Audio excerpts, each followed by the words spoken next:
ఆగిన ఇంపాక్ట్తో 18,000 కోట్లు వెళ్ళింది. ఆ తర్వాత 21,000 కోట్లు, చివరిలో 25,000 కోట్లు. అంటే ఎప్పటికప్పుడు 500, 1000 కోట్ల నుంచి 7,000 కోట్ల దాకా పెరిగింది.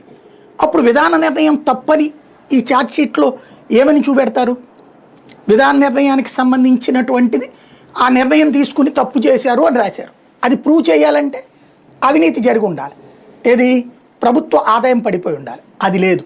కాబట్టి అది ఓ రకంగా చెప్పాలంటే టాక్టికల్ ఫెయిల్యూర్ ఆ పాయింట్.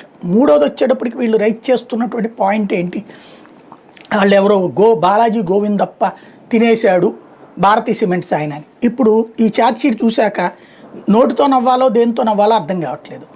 ఎందుకంటే ఆయన అంటే ఈ 3 ఏళ్లలో సంపాదించింది ఒకసారి 1,10,00,000 పెట్టి కొనుక్కున్నాడు ఒక ఆస్తి, ఇంకోటి 60 లక్షలు, ఇంకోటి 30 లక్షలు, ఇట్లా ఉన్నాయి ఆయన సంపాదించుకున్న ఆస్తులు.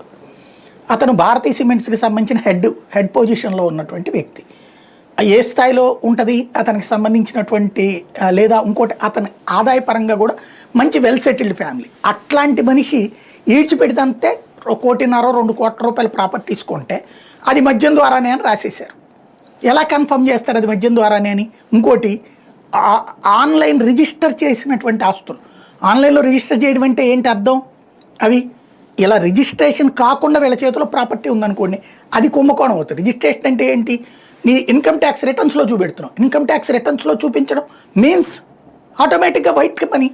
దాంట్లో తేడా వస్తే ఇన్కమ్ ట్యాక్స్ అడిగేది కదా అప్పుడు, అంటే ఆటోమేటిక్. అట్లాగే అతని పేరేంటి, ఏది ధనుంజయ రెడ్డిది వచ్చి 3 ఆస్తులు కొన్నాడట, మొత్తం ఈడ్చిపెడితే అంతా ₹1,00,00,000 లేదు అయింది. ఆయన ఇంకొక ఆయన